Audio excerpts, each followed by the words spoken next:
नमस्कार। मैं करुणा भारद्वाज। वीडियो की श्रृंखला में आज जो टॉपिक लेकर के आई हूँ, काल। ये 6 to 8 तो सभी बोर्ड्स के लिए है, सीबीएसई, आईसीएसई और सभी स्टेट बोर्ड्स। और जितनी भी प्रतियोगी परीक्षाएं ऐसी हैं कि जिनमें हिंदी विषय आता है, उन सभी के लिए उपयोगी है। तो आइए काल के बारे में जानते हैं। समय निरंतर चलता रहता है। काल की गति रुकती नहीं है, समय का पहिया रुकता नहीं है। समय के इस प्रवाह में जिस समय क्रिया हो रही होती है, जिस समय कार्य हो रहा होता है, हिंदी व्याकरण के अनुसार काल उसे कहते हैं। अर्थात अगर हम सीधे सीधे शब्दों में कहें तो जिस शब्द से हमें यह पता लगे कि क्रिया के होने का समय क्या है, क्रिया के होने का समय ज्ञात हो, व्याकरण में उसे काल कहते हैं। काल के 3 भेद होते हैं। जब क्रिया हो रही है जिस बिंदु पर, वर्तमान काल है। क्रिया समाप्त हो चुकी, भूतकाल है। क्रिया आगे होगी, भविष्यत काल है। तो काल के कितने भेद हुए? 3 भेद हुए। एक बार बोर्ड पर और देख लेते हैं। हिंदी व्याकरण के अनुसार समय के प्रवाह में जिस बिंदु पर क्रिया होती है उसे काल कहते हैं। अर्थात समय के इस प्रवाह में जिस बिंदु पर क्रिया घटित हो रही है वह उसका वर्तमान काल होता है। बीते समय में जो घटित हुआ है वह भूतकाल कहलाता है। आने वाले समय में जो कुछ भी घटित होगा वह भविष्यत काल कहलाएगा। काल के जैसे मैंने बताया 3 भेद, भूतकाल, वर्तमान काल, भविष्यत काल। भूतकाल यानी पास्ट टेंस, जिस क्रिया का कार्य समाप्त हो चुका है, यानी जो क्रिया हो चुकी है वह भूतकाल है। जैसे मैंने एक यहाँ उदाहरण दिया है, बच्चे सो गए। अब ये तो थे काल के भेद 3। अब भेदों के उपभेद पर आते हैं। तो भेदों के उपभेद में सबसे पहले भूतकाल के भेद पे आते हैं।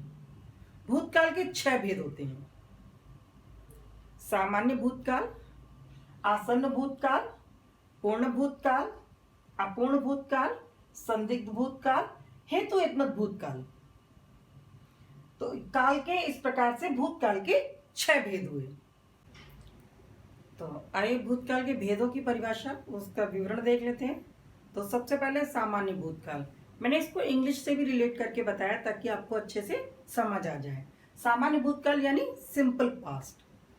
इसमें जिस क्रिया शब्द से हमें यह पता लगे कि इसमें भूतकाल का सामान्य रूप से क्रिया का प्रयोग हो रहा है, उसे सामान्य भूतकाल कहते हैं। इसकी पहचान के लिए क्रिया शब्द में यानी धातु में आ ए ई प्रत्यय जुड़ जाता है, जिससे हमें ये ज्ञात होता है कि यह क्रिया भूतकाल की है। बोर्ड पे देखते हैं। जिस काल से क्रिया का कार्य सामान्य रूप से बीते समय में होने का बोध हो उसे सामान्य भूतकाल कहते हैं। इसकी पहचान के लिए क्रिया शब्द के अंत में आ ई ए अक्षर आता है। जैसे लड़की ने पत्र लिखा। अब यहाँ धातु है लिख, क्रिया शब्द जो हमारा था लिखा, धातु है लिख, उसमें आ प्रत्यय जुड़ गया तो ये सामान्य भूतकाल बन गया।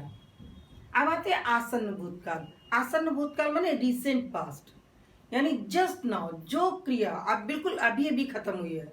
चूंकि खत्म हो चुकी इसलिए वो भूतकाल में हो गई, लेकिन बिल्कुल अभी अभी खत्म हुई है इसलिए वो रिसेंट पास्ट यानी आसन्न भूतकाल है। क्रिया के जिस रूप से यह ज्ञात हो कि क्रिया अभी अभी समाप्त हुई है उसे आसन्न भूतकाल कहते हैं। इसकी पहचान है कि मुख्य क्रिया सामान्य रूप भूतकाल में होती है, कि मुख्य क्रिया आपकी वो तो सामान्य भूतकाल में ही होगी, लेकिन सहायक क्रिया है आएगी। कई बार लोग कंफ्यूज हो जाते हैं, है को देख के उसको वर्तमान काल में डाल देते हैं, लेकिन मुख्य क्रिया भूतकाल में होगी और सहायक क्रिया है में जब होगी तो वो आपका आसन्न भूतकाल होगा। जैसे वह अभी गया है, यानी क्रिया बिल्कुल अभी समाप्त हुई है। पूर्ण भूतकाल यानी पास्ट परफेक्ट, जिससे ये पता लगे कोई भी कार्य बहुत पहले हो चुका था, बहुत पहले समाप्त हो चुका था। इसमें मुख्य क्रिया में जो हमारी मुख्य क्रिया है भूतकाल की, सामान्य भूतकाल की क्रिया के साथ था, थे, थी लग जाता है। जैसे भूतकाल की वह क्रिया जिससे यह ज्ञात हो कि अमुक कार्य भूतकाल में बहुत पहले समाप्त हो चुका था उसे पूर्ण भूतकाल कहते हैं। जैसे वह दिल्ली गया था, इसमें भूतकाल की क्रिया के साथ था, थी सहायक क्रियाओं का प्रयोग होता है। अपूर्ण भूतकाल, पास्ट कंटिन्यूअस टेंस, यानी जो क्रिया भूतकाल में प्रारंभ तो हो चुकी थी लेकिन कहीं से ये प्रकट नहीं हो रहा कि क्रिया समाप्त भी हो गई है, क्रिया समाप्त नहीं हुई है। इस प्रकार के वाक्यों में क्रिया भूतकाल में प्रारंभ तो हो चुकी हो लेकिन कार्य की पूर्णता प्रकट न हो, उसे अपूर्ण भूतकाल कहते हैं। इसकी पहचान करने के लिए क्रिया शब्द के साथ रहा था, रहे थे, रही थी, इन शब्दों का प्रयोग, सहायक क्रियाओं का प्रयोग होता है। जैसे बच्चे खेल रहे थे, संदिग्ध भूतकाल यानी डाउटफुल पास्ट, जिससे ये पता लगे कि कार्य अगर हुआ है तो भूतकाल में हुआ है, कार्य के होने में संदेह निश्चित नहीं है कि कार्य हुआ है अथवा नहीं, लेकिन अगर हुआ है तो भूतकाल में हुआ है। तो जहां कार्य का निश्चय ना हो, क्रिया निश्चित ना हो कि हुई है या नहीं, लेकिन अगर हुई है तो भूतकाल में हुई है, उन वाक्यों को संदिग्ध भूतकाल कहते हैं। जिस क्रिया से कार्य के करने या होने में संदेह हो और मुख्य क्रिया भूतकाल में हो, क्योंकि भूतकाल है तो मुख्य क्रिया तो भूतकाल में ही होगी, उसे संदिग्ध भूतकाल कहते हैं। इसमें क्रिया के साथ होगा, होंगी, होंगी आदि शब्दों का प्रयोग होता है। जैसे दुकान खुल गई होगी, तो दुकान खुल गई होगी, दुकान अगर खुलनी होगी तो खुल गई होगी, और अगर नहीं खुलनी है तो निश्चित नहीं है खुली है या नहीं, लेकिन अगर खुली है तो खुल चुकी होगी, खुल गई होगी। तो यहाँ साथ में हमारा होगी, कई बार होगी से लोग कंफ्यूज हो जाते हैं और इसको भविष्य काल में डाल देते हैं, लेकिन यहाँ संदिग्ध भूतकाल इसलिए है कि भूतकाल की मुख्य क्रिया है और साथ में संदेह होगी, खुल गई होगी। अब आते हेतु हेतुमत भूतकाल यानी कंडीशनल पास्ट, जहां हमारी एक क्रिया दूसरी क्रिया पर निर्भर हो कि यदि ये क्रिया होगी तो दूसरी क्रिया होगी, उसे हेतु हेतुमत भूतकाल कहते हैं। जिस क्रिया से यह बोध हो कि कार्य भूतकाल में हो सकता था लेकिन किसी अन्य कार्य के न होने के कारण न हो सका, कि ये क्रिया हो सकती थी भूतकाल में लेकिन एक और क्रिया नहीं हुई, इस वजह से ये नहीं हुई, उसे हेतु हेतुमत भूतकाल कहते हैं। इसमें परस्पर दो वाक्य होते हैं, एक उपवाक्य एक वाक्य भी हो सकता है, दो वाक्य भी हो सकते हैं और दोनों उपवाक्य भी हो सकते हैं, लेकिन दो होंगे। जैसे यदि धूप निकलती तो कपड़े सूख जाते, तो मुख्य क्या है, कपड़े सूख जाते, लेकिन कब सूख जाते, यदि धूप निकलती।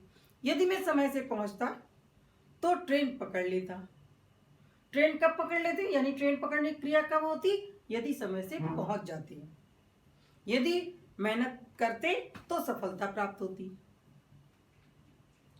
तो ये थे भूतकाल के 6 भेद। अब आते हैं वर्तमान काल।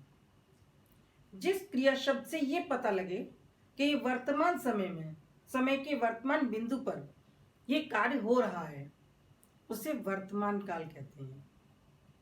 वर्तमान काल के 3 भेद होते हैं। भूतकाल के मैंने 6 बताए, वर्तमान काल के 3 भेद होते हैं। कौन कौन से, आइए देखते हैं।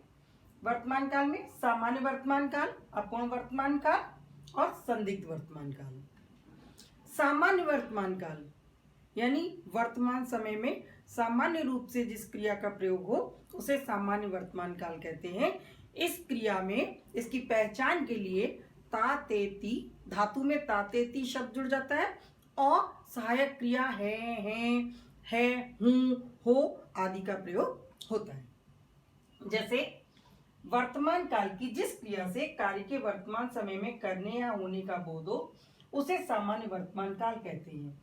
जैसे लता कविता पढ़ती है, अब पढ़ हमारी धातु है तो इसमें ती प्रत्यय जुड़ गया और है हमारी सहायक क्रिया हो गई।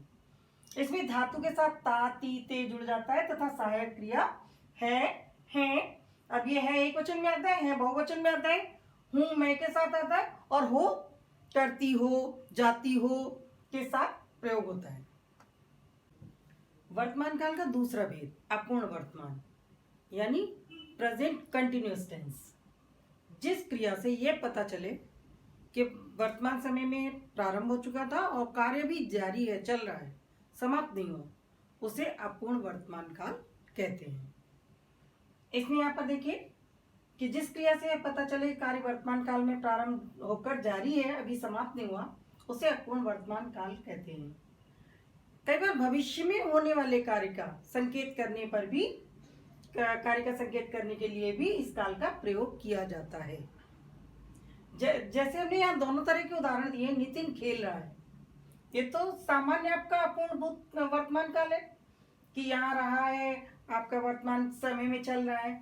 मैं कल लखनऊ जा रही हूँ, यानी भविष्य का है संकेत कि मैं कल जाऊंगी, लेकिन जाऊंगी ना कह के मैंने वर्तमान में कर दिया कि मैं कल लखनऊ जा रही हूँ, तो रही हूँ क्रिया के कारण यह अपूर्ण वर्तमान काल ही माना जाएगा। इन्हीं मुख्य क्रिया के साथ रहा हूँ, रहा है, रही है, रही हूँ, है, रहे हैं आदि का प्रयोग होता है। अब आते हैं संदिग्ध वर्तमान काल। जैसा कि मैंने संदिग्ध भूतकाल में बताया था कि क्रिया के होने में संदेह हो, ठीक वही चीज यहाँ पर भी लागू होती है कि कार्य के होने में संदेह हो, लेकिन यदि कार्य हो रहा है तो वर्तमान समय में चल रहा है, उसे संदिग्ध वर्तमान काल कहते हैं। जैसे क्रिया के जिस रूप से वर्तमान काल में कार्य के करने या होने में संदेह हो, उसे संदिग्ध वर्तमान काल कहते हैं। यानी निश्चित नहीं है कि कार्य हो रहा है या नहीं, लेकिन अगर हो रहा है तो चल रहा है। इनमें क्रिया के साथ ता, ते, ती अथवा रहा, रहे, रही के साथ होगा, होगी, होंगे शब्दों का प्रयोग होता है। यानी दो तरह से बनते हैं। जैसे रमा निबंध लिखती होगी, तो भी हमारा वर्तमान में चल रहा है कि लिखती होगी, भी संदेह है, डाउट है। रमा निबंध लिख रही होगी, तो भी संदेह है, कंफर्म नहीं है कि लिख रही है या नहीं, लेकिन अगर लिख रही है तो लिख रही होगी। तो ये होगा, होगी, ये पहचान हमें मिल जाती है। अब आते भविष्यत काल पे। भूतकाल के 6 भेद हो गए, वर्तमान काल के 3 भेद हो गए। अब आते भविष्यत काल पे, यानी फ्यूचर टेंस। जिस क्रिया से यह बोध हो कि कार्य आने वाले समय में यानी भविष्य में होगा, वहां भविष्यत काल होता है, फ्यूचर टेंस होता है। जैसे मयंक बाजार जाएगा, इसमें हमें सामान्य सी पहचान मिल जाती है। गा, गे, गी, आगे भेदों के हिसाब से अलग अलग पहचान है, हम वो भी बताएंगे। तो भविष्यत काल के 3 भेद होते हैं: सामान्य भविष्यत काल, संभाव्य भविष्यत काल और हेतु हेतुमत भविष्यत काल। भविष्यत काल के भेद। सामान्य भविष्यत काल यानी फ्यूचर इंडेफिनिट टेंस। क्रिया के जिस रूप से ये पता लगे कि कार्य भविष्य में एक बार या अनेक बार होगा, उसे सामान्य भविष्यत काल कहते हैं। इसमें धातु के साथ एगा, एगी, एंगी, एंगे शब्दों का प्रयोग होता है। ये पहचान सूचक शब्द हैं, आपको मिल जाएंगे, जिससे आपको पता लग जाएगा कि कौन सा भेद है। जैसे किसान खेत में हल चलाएगा, अब यहाँ हमारी क्रिया चलाना, इसमें एगा लग गया, तो किसान खेत में हल चलाएगा। अब आते हैं संभाव्य भविष्यत काल। डाउटफुल फ्यूचर कहते हैं इसको, या पॉसिबल भी कह सकते हैं, कंफर्म नहीं है, पॉसिबिलिटी है, मे बी। जिस क्रिया से यह ज्ञात हो, यह संकेत मिले कि भविष्य में कार्य के होने की संभावना है या कार्य के होने में संदेह है, वह संभाव्य भविष्यत काल होता है। इसमें शायद, हो सकता है, संभवतः इस प्रकार के शब्दों का प्रयोग होता है, जिससे हमें ये पता लग जाता है कि कार्य के होने में निश्चितता नहीं है, सर्टेनिटी नहीं है। जैसे शायद कल मैं तुम्हारे घर आऊं, यानी पक्का नहीं है, हो सकता है शायद कल मैं तुम्हारे घर आऊं, हो सकता है कल विद्यालय में अवकाश हो जाए, ये भी निश्चित नहीं है, पॉसिबिलिटी है। अब आते हेतु हेतुमत भविष्यत काल। जैसे हमने हेतु हेतुमत भूतकाल समझाया था, ठीक वही नियम इसमें भी लागू होता है कि दूसरी क्रिया पहली क्रिया पर निर्भर होती है। अगर पहली क्रिया होगी तो दूसरी क्रिया होगी।